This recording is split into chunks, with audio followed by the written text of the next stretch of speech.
Have you decided to make a VTuber design but don't know where to start? Today I'm going to take you through my process of coming up with a VTuber design to make a unique and recognizable character. Of course, I'm not a professional, so take everything I say as advice and not as set in stone rules.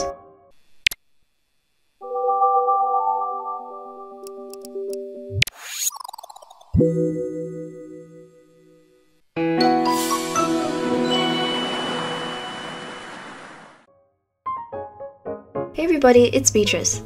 What comes to mind when you first think of my character? Is it the rainbow hair, the carrot clips, the bunny-like appearance? Whatever you thought of, my character's characteristics play a role in my VTuber's character design, and how recognizable my character will be. I've seen a lot of people say VTuber designs are oversaturated, and while that could be true, that doesn't mean that it has to be true. Okay, so, you've decided to make a VTuber. You've gone onto Pinterest to find inspo and you come back to your tablet feeling bored. Why haven't I got any inspo? Well, I'll tell you why. Because you're not using your brain power. But I am using my brain power, you might say. I made a whole vision board for my design. Well, maybe you are using your brain power, but are you taking design elements from the inspo board? Are you looking for color palettes and shape language to incorporate in your design? Are you finding new ways to get across the same message? Take a cat girl, for example. What would make her more unique and stand out against the others? Is it giving her a giant hammer, making her a pirate with a missing limb, or giving her crazy hair? Go wild with design ideas. Don't be afraid to experiment. What I like to do is get a bunch of designs I like, go onto a blank canvas and put them all in. Then you can annotate as well as mess around with everyone's designs to get a sense of what you like.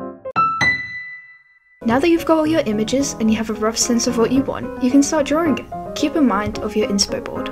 Here's a tip. When designing your character, keep in mind 3 or 2 themes. Examples such as bunnies, flowers, and pink. And when you are creating your character, stick to small drawings of them. Not too much detail, just the overall idea. What I like to do is get emojis that somewhat correlate to the design I've made. It helps me think of the design as a whole. Now it's time to start finalizing, so you know what's going to be drawn in the final copy. Make sure to add all the little details and characteristics you want in the model. This won't take too long, so have fun whilst you go. You can change up your draft anytime you like. Hooray! Now you can make the final drawing of your model. Keep in mind this is just an artwork, and will not be able to be made into a live 2D model. Usually I draw all my VTubers in this somewhat same art style. It helps me keep track on what recent designs I've done and what style I like. Feel free to mess around with saturation and hue. Have fun rendering and making those eyes sparkle. And ta-da, you're done. Now you have your own VTuber design ready to send to your artist as reference. Thanks for watching, I hope you had fun making your own design and I'll see you next time. Bye!